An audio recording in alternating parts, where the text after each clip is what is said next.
Hey there mga may loves, Leo. Thank you so much po. No? At hi sa ating mga new viewers. Welcome ako po si Yan. At sa ating mga returning tambayers, thank you sa inyong walang sawang love and support. At kung hindi nyo pa knows, meron pa po tayong other channel. Link is down below sa ating description box. Kaya kung interesado kayong tumambay dyan, meron din tayong ina-upload na daily collective readings for all signs dyan. Leo, okay? And yes, wala po tayo ditong gender. So, babae, lalaki, LGBT, lahat pwede. No? So, pwede rin magka-switch-switch yung mga roles dahil general reading ito and at the end of the day, you have your free will kung gusto niyo i-claim yung mga mensahe at gawing guidance or not. And kung may cross-watchers dito si Leo at kung mayroong Leo placement sa kanilang natal or birth chart, welcome din kayo. So let's go ahead and check these messages right here for you, Leo. What this Leo needs to know. Thank you so much, Archangel Michael, together with the angel guides. Messages for Leo, please, what this Leo needs to know. Can you please show me? Leo. Leo. What this Leo needs to know.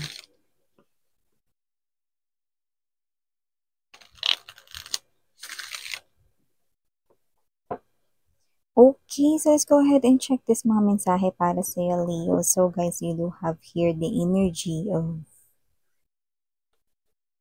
King of Wands.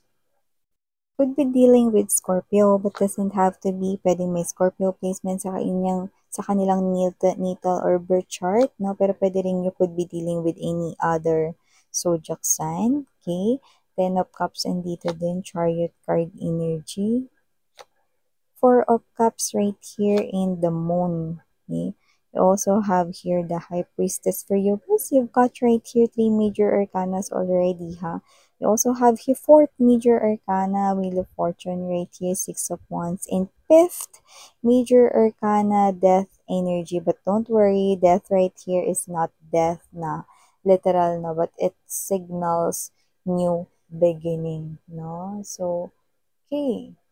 So, hi and hello there, no, sa ating mga Leo people. So, Leo, nakita ko rito ng happiness kung saan meron dito na parang binibigyan kayo ng ticket dito sa good fortune. Yan, no? At hindi lang yan isang beses. Universe is giving you two. Yan, no? Two chances to grab this opportunity. At kung ano man ito, you will feel like, no, na sobrang happy mo, na parang bumalik ka dun sa kung paano masaya yung mga bata, di ba? Parang, oh, thank you, mommy, mommy, mommy, So, parang ganong klase ng happiness no Leo at nakikita ko na ito ay tagumpay sa'yo, no? Six of Wands energy, pwedeng kayo to, no, na magiging successful dito sa negosyo ninyo. Or pwedeng kayo to, no, na posibleng meron ditong success sa inyong profession or kung ano man rito ang inyong pinagtatrabahuhan or kung ano man rito ang inyong designation din sa inyong trabaho, position sa work, no? Possible na meron kayo dyan na mahita or mapala, no? So, kung ano man ito, no, it will definitely bring you happiness and also magiging light as a feather din ang inyong situation, especially kung ito ay may kinalaman sa inyong kaperahan, Leo. Definitely a rebirth or a new beginning. So, you will feel like na parang nagbabago ang iyong situation in a positive way and you're right. So, expect some kind of changes at mukhang magsisimula yan, no, sa pagkapanalo mo dito. Pwedeng promotion, pwede rin naman recognition, pwede rin naman na credit into something, no. So, yun na nakikita natin dito, no. Speaking of amusement park, no, possible na pwedeng i-date ka rin ng iyong person sa isang amusement park or yung parang feeling mo bumalik kayo sa pagkabata dito, no? Yung mga parang naglalakihang mga cupcakes, yung mga sweets, no? Yan, I don't know if sa BGC ba yun or whatever, no? So, yan, yung mga attractions na parang feels like na parang bumalik kayo sa pagkabata, no? So, pwedeng yan ay literal na amusement park talaga kung saan may mga roller coaster rides, different rides, no? So, may, ayan, Ferris wheel, no? So, iba-iba, no? Iba naman, pwedeng kayo ito, no, na dalhin niya kayo or mag-date kayo sa isang activity, no, area, no, or kayo ito na parang magso-solve kayo ng mga puzzle, no. So, yan something new naman, 'di ba? So, meron tayo ngayon. Parang kunyari Escape Manila, example nun is yun, no, or kaya Breakout Manila ba yun? Ayan, no. So, see, for experience, for new experience din, no.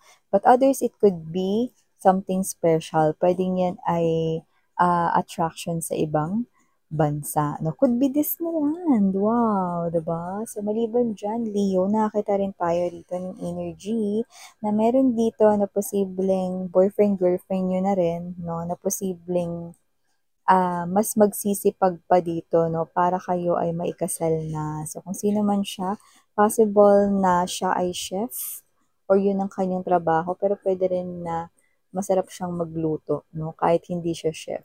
No? Or kung aaralin niya rito na magluto, no, may chance talagang maging magaling siya dyan, no. So, nakikita ko rito, no, na kung sino man tong energy na to, no, with the King of Wands, ang pinaka mensahe na kuha natin dito is nakikita ko nakukuha pa siya ng iba pa ritong other trabaho, like other sideline, side hustle, other niyang gagawin para mas kumita ng pera kasi pinaghahandaan niya ang inyong future. Mukhang nangangamoy proposal na rito, no? Yung iba, mukhang nakita ko nakabili na siya rito ng singsing, something that's shiny. Pwedeng yun ay proposal ring, no? Or engagement ring, yan, no? So, that is not a promise ring lang. That is really a uh, a ring, no? For marriage. Yan, nakikita natin dito, no? So, definitely this person here is preparing for this bago niya ito sabihin sa inyo, no? So, naging spoiler ka ba, Miss Yan? Parang ganun. Wala akong choice, Leo, lang mailihim ko yun sa inyo. Ayun yung nakita ko dito.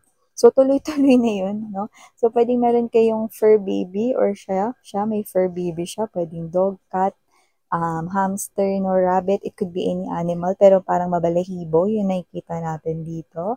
And also, this person here could be owning a car or baka balak niyang bumili ng car or motorcycle this year if wala pa, no? Yeah, this year, definitely, no?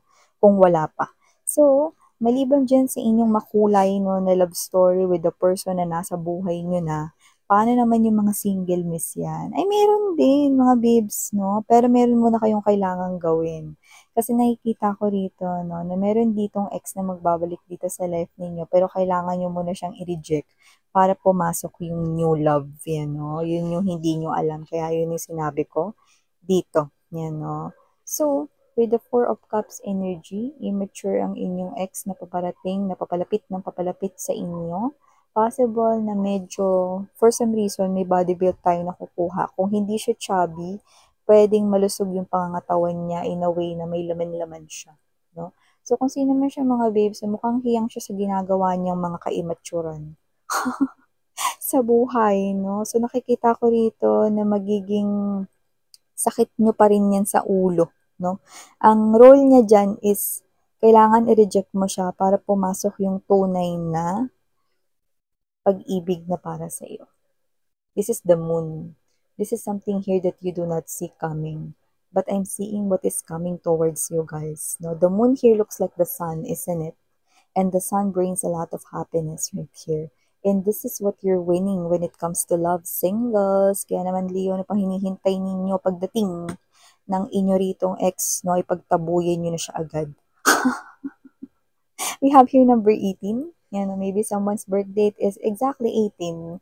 But, ang pinaka-high message na kuha natin dyan, when you add 1 plus 8, what will you get? 9. And 9 is the number of what? Wish fulfillment, okay? So, nakikita natin yan dito, no? That is exactly with the High Priestess, no? Yan ang mensahe sa inyo ng inyong angel and guides. Okay? So, wow, 'di ba? So, nakikita natin dito mga babes, so talaga namang maaari talaga, no, na mas mapabilis ang pagpasok ng new love ninyo, no, kung mas magiging mabilis din ang paglapit sa inyo ng inyong immature ex, no, yun lang. Kailangan nyo lang i-reject yung person na yun and voila, the new love will definitely pop out from somewhere, no, after lamang ng mga ilang days or linggo dito, no, sa inyo, no. Syempre, hindi sabihin na, huy, ako yung new love mo. But you'll definitely feel, no, that this person, the new person, no, has a big role at siya na nga yung next mo, magiging karelasyon. So, yun nga mga babes na. And yeah, last but not the least, message tayo dito, no? A message is coming, pero nakita kong maiirita ka. Pwedeng dagdag trabaho to sa'yo, no? Or parang libre lang yung dating nito. Pwede rin isang pabor to na parang wala naman din kapalit. Hindi ko naman sinasabi that you're asking for a kapalit, no? Pero parang every time na magsisend ng message tong tao na to sa'yo, parang puro lang siya rito pakabig or pakamig, ganong klase ng energy, no? Wala ka naman as in talagang napapala, no? So, kung sino man to, no, parang ang dating kasi is parang may pressure pa, tapos parang napaka-demanding pa. Pero wala namang bayad, you know, parang ganun, no? And for some reason, kaya ganito rin kasi yung pagkakasabi ko, hindi naman kayo close, eh, no? Pero kung makauto siya sa'yo, wagas, you know? Not your boss, okay? Ano tayo doon? Malinaw tayo doon. It could be someone in your life, yan. So, ito yung mga messages right here for you, Leo. Thank you so much again. I'm your Yana Oni. Sarang Love and Light.